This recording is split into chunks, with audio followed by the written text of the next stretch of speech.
recognize me.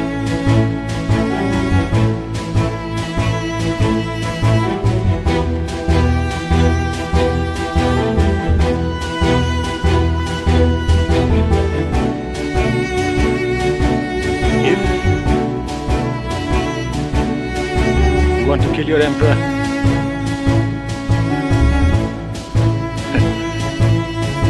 here I am.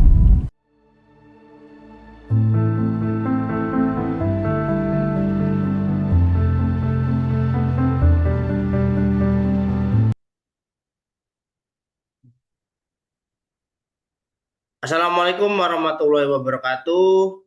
Halo teman-teman, perkenalkan nama saya Said Hidayat Taqiyuddin dari Pendidikan Sejarah UNY semester 5. Ya, hari ini kakak akan menjelaskan tentang apa sih yang dibahas dalam kajian peradaban Asia Timur, khususnya peradaban Cina kuno. Gitu. Selanjutnya,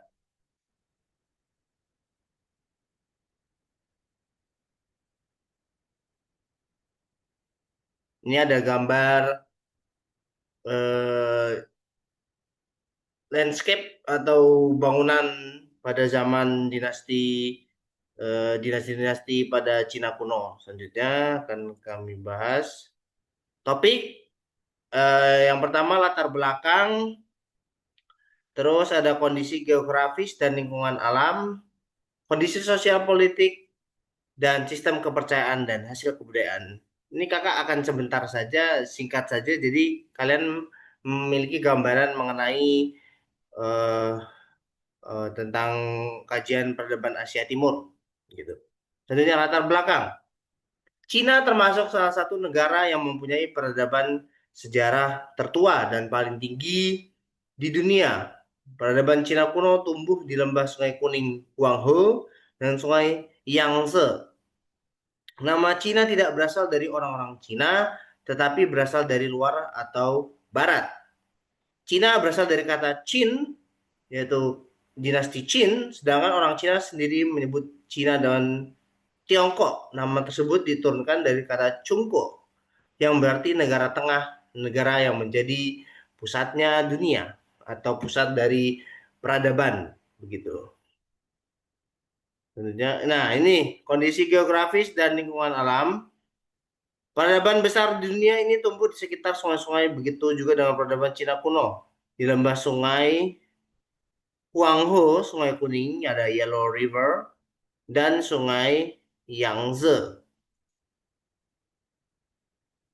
Ini udah kita bahas tadi. Selanjutnya, udah setelah latar belakang ada kondisi geografis dan lingkungan alam. Bisa dibaca. Selanjutnya, kita masuk kondisi sosial politik. Sejarah mencatat bahwa dinasti yang membangun Cina kuno menjadi bangsa yang besar sejak 2070 sebelum Masehi.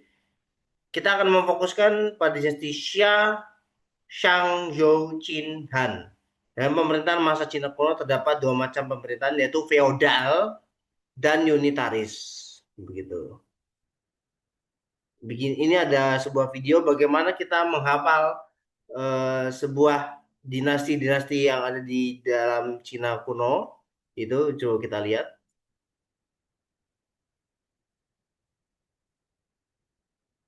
We have a strong speech class to help people remember the names of the major dynasties. Right. It really does help to know which dynasty comes before which. We're less concerned with the dates than Right. we are with the chronological order, the sequence. Right. Can you sing that song? I cannot sing it as well as you can. Well, shall we sing it together? 上周秦汉，上周秦汉，隋唐宋，隋唐宋，元明清 Republic，元明清 Republic，毛泽东，毛泽东。So if you sing this song, Coba kita ulangi lagi ya, teman-teman. Shangzhou Jin Han, Shangzhou Jin Han, Sui Tang Song, Sui Tang Song, Yuan Mingqing Republic, Yuan Mingqing Republic, Mao Zedong, Mao Zedong. So if you sing this song, Oke, selanjutnya dinasti Xia. awal kemunculan dinasti Xia adalah dinasti pertama yang diceritakan dalam sejarah agung dan sejarah bambu. Dan dinasti ini dinamakan Yu Yang Agung, Yu Yang the Great. Yu Yang the Great dikenal sebagai yang mengatasi banjir di lembah sungai Yangtze dan sungai Huanghe gitu. Di antara dua sungai tersebut. Gitu. Selanjutnya, ini dinasti Xia terletak di atas Yellow River, di atas kan itu di Sungai Kuning.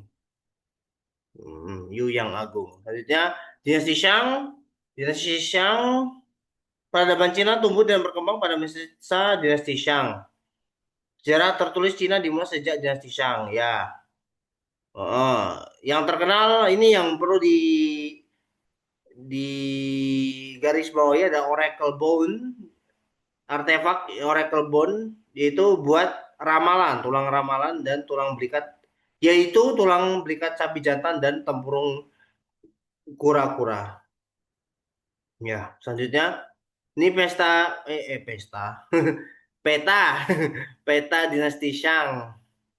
Maaf, grogi guys, udah pertama kali. Selanjutnya ini ada beta dinasti Shang. Ada dinasti yang ketiga dinasti Zhou 1046 sampai 2556 1046 sampai 256 sebelum Masehi. Ya, dari urutan tanggalnya bisa dilihat ya. Ya, dinasti Zhou didirikan Zhu Wang yang menggulingkan dinasti Shang. Ya, biasalah di Cina ada intrik-intrik, ada jatuh bangun dinasti, ya pemberontakan, terus menjadi pahlawan, pemberontakan, pahlawan, dan jatuh bangun dinasti itu sangat lazim di Cina gitu. Nanti kita lihat ada warring state ya, negara berperang yang sangat menyenangkan. Ya perang serem sih, tapi kalau di film-film kolosal kan seru gitu. Selanjutnya, dinasti ini merupakan yang terlama dan memerintah Cina yakni selama hampir 8 abad di Zhou. Ya, di ini yang dikenal ada filsuf Sun Tzu yang memberikan sumbangan kepada dunia barat dan timur dalam perkembangan filsafat dan dunia militer. Ya, selanjutnya peta dinasti Zhou dan selanjutnya setelah dinasti Zhou runtuh ada Warring State. Nah, ada Qin Zhao Wei Yan Qi Chu. Itu. Selanjutnya dinasti Qin. Nah, yang terkenal nih. Siapa yang tahu? Yaitu Qin Shi Huangdi. Ya, dinasti Qin. Ya, untuk mempercepat waktu ya. Ya, nggak apa-apa sih lama-lama, tapi ini supaya kalian mengetahui gambaran secara umumnya ya. Dinasti Qin dikenal pendek tetapi meletakkan dasar-dasar kekaisaran yang kemudian akan diteruskan selama 2000 tahun oleh dinasti-dinasti setelahnya. Jadi peletak sebagai peletak dasar dinasti-dinasti Cina itu yang terkenal dinasti Qin ya. Ada membangun The Great Wall of China dan makam terakota.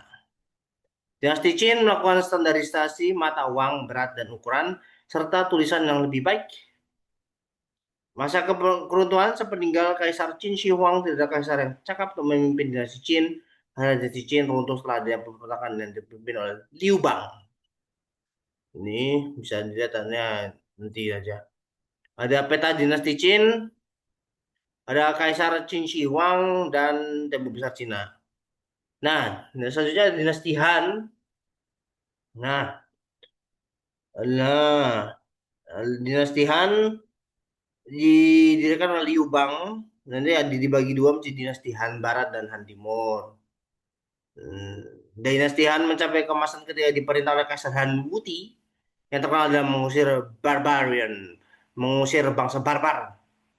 Ya, selanjutnya di peta dinasti Han sangat luas sampai nanti ke Gurun Gobi yang berinteraksi dengan Asia Tengah dan akhirnya berinteraksi dengan Barat. Selanjutnya, sistem kepercayaan dan hasil-hasil kebudayaan.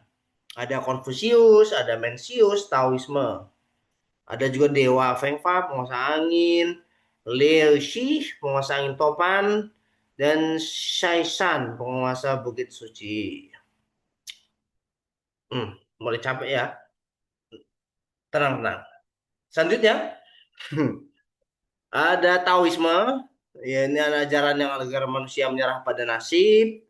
Terus ada Confucius yang intinya adalah mengatur tentang etika dalam keluarga dan hubungan antara pemerintah dan rakyat ini adalah keteraturan dan keseimbangan antara keluarga dan pemerintah begitu.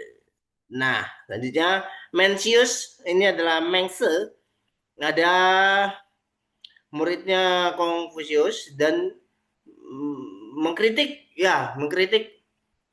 dari ajarannya Konghucu gitu. Dia berpendapat bahwa rakyat adalah unsur yang paling penting bagi sebuah negara sehingga raja sudah seharusnya tidak bersikap sewenang-wenang. Nanti yang akan kita bahas juga berkaitan dengan nanti ada juga humanisme dan di barat juga dikenal dengan ada trias politika. Jadi ternyata di Cina juga ada yang mengkritik bahwa unsur rakyat itu paling penting ya.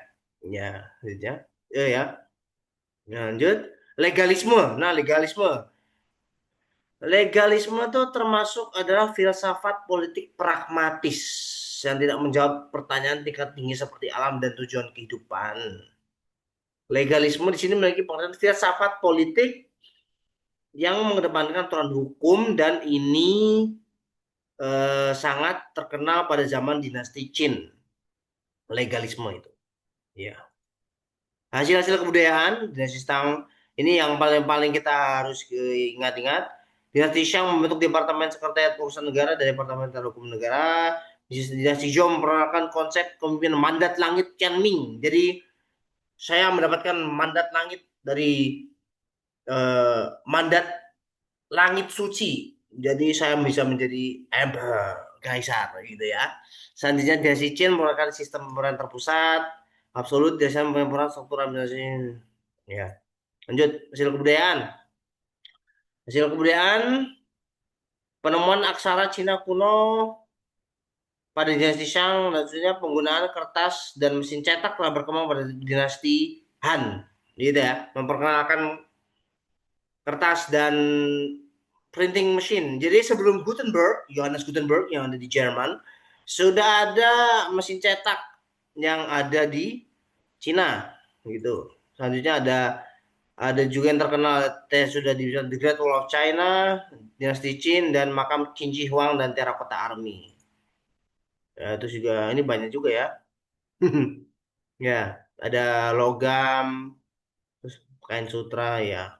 Conclusion, jadi kesimpulannya, peradaban Cina kuno tumbuh di lembah Sungai Huanghe, Sungai Kuning, dan Yangtze, Sungai Panjang. Sejarah dinasti Cina mencakup lebih dari 4.000 tahun. Dimulai dari dinasti Xia yang merupakan rezim monarki pertama di Cina selama masa kuno. Cina mengalami berbagai pergantian dinasti seperti Xia, Shang, Zhou, Qin, Han membentuk dasar peradaban dan budaya Cina. Hasil-hasil kebudayaan Cina kuno sangat berpengaruh bagi negara Asia lainnya dan juga dunia, seperti penemuan kertas, astronomi, obat-obatan, filsafat, seni perang, Sun Tzu, seni bela diri, arsitektur, sutra, silogis, dan keramik. Oke, kuis. Sungai apa yang dimaksud dengan penderitaan Cina? Dinasti apa yang mempersatukan suku-suku di bawah satu dinasti nasional Cina dan penggunaan kertas berkembang di Cina? Silakan jawab di apa? Silakan jawab di ya comment section atau terserah. Ya monggo boleh. Thank you. Terima kasih. Oke, itu saja dari kakak, Kak Said Haidar Tajudin. Nanti kita berbincang-bincang lagi berkaitan dengan apa sih yang dibahas di pendidikan sejarah UNY dan apa sih serunya. Dan mungkin nanti ke depannya kita akan membahas Raffles atau membahas kolonialisme atau membahas atau filsafat sejarah. Itu termasuk asik ya. Ada Leopold von Ranke dan saya juga belajar dari Universitas Parahyangan. Terima kasih Bapak Bambang Isi, Profesor Bambang Ignatius Sugiharto, Profesor Bambang dari Universitas Parahyangan yang menjelaskan filsafat. Ya, terima kasih.